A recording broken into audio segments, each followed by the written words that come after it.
cognizant of the time, so it's going to be real quick. But I really wanted to capitalize on something that Deacon Constantine said. I felt it pretty heavy on my heart to tell you guys. When we were talking about cowards or cowardice, it'll just be a couple minutes. Y'all can sit down. Don't worry, I'm not going to start the whole story.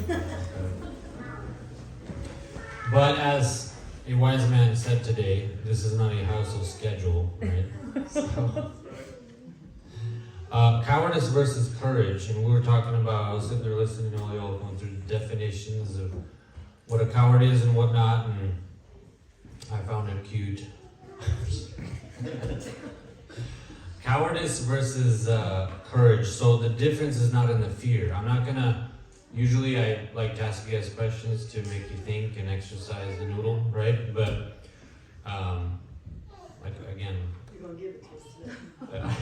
I'm just gonna say it.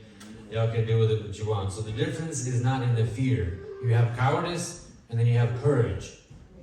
The difference is not in the fear because both are afraid. Yeah. The coward is afraid and the courageous person is afraid. Okay? Because without fear, you cannot be courageous. Okay?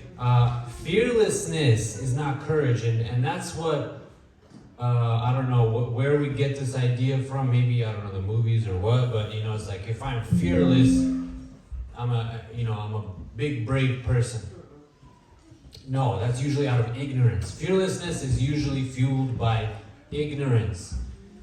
You know, dumb, D-U-M, dumb, right? Like, if you see that the stove is red hot, why aren't you touching it? Because You know, it's hot, right? Because, you know, you probably have tried it as a kid, maybe you don't remember, and then you got real scared, right? Scared. You don't want to touch it. You know, it's red. It's scary, right? Whereas if you were fearless, like, I ain't afraid of this. You know what I'm saying? You just, right there, ignorance. Okay, so fearlessness is not courage, and it's not cowardice. It's just plain old dumb. Yeah.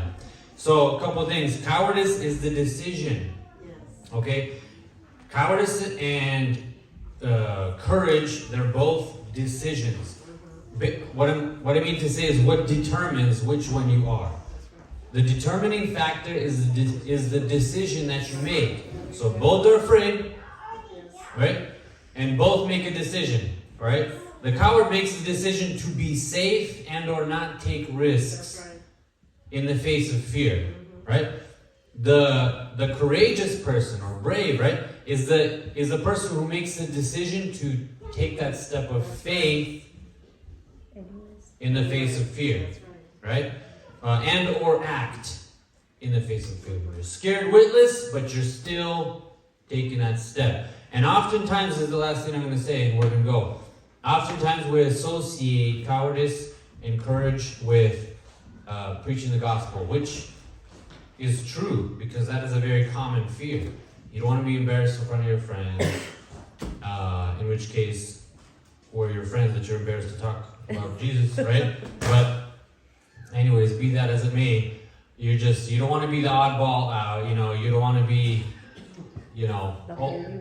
all of that, right? All of that. You're the crazy religious person, right? But cowardice is not only when we refuse, not when we're afraid to speak the gospel, when we refuse to, okay? You guys got that, right?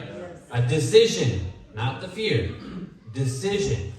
And it's the same principle with, what do we talk about? The temptation, right? I'm really glad the Lord gave us this word today, because oftentimes, and of course this is a rabbit hole, but oftentimes we think if I'm being tempted, it must mean that I'm evil. Well, in that case, Jesus was evil, because he was tempted not just for several days, for 40 days in a row. Wow, it must be really bad. No, he wasn't. Okay, anyways, it's also, right? A coward is also a person who decides not to actualize God's investment in him or her. So God made an investment in you. You belong to one of 5 modes of operation, right? Apostle, prophet, evangelist, pastor, teacher. You belong in one of those primarily. We do all 5 one way or another, right? Like for instance, do you teach your kids? Doesn't mean you're a teacher though. Do you help people? You know, you sit there, you listen, you hear them out. Soul care doesn't mean you're a pastor though. You tell people about Jesus, doesn't mean you're an evangelist. You help in the establishment of God's government, doesn't mean you're an apostle. You get a prophetic word from the Lord, doesn't mean you're a prophet, right? So all of us do these things from time to time based on the assignments that God sends us. But you have one primary mode of operation, and that's how you primarily operate, right? And so God has made that investment in you to belong to one of those categories. But because of, I don't know, tradition, because of lack of self-esteem, Religious.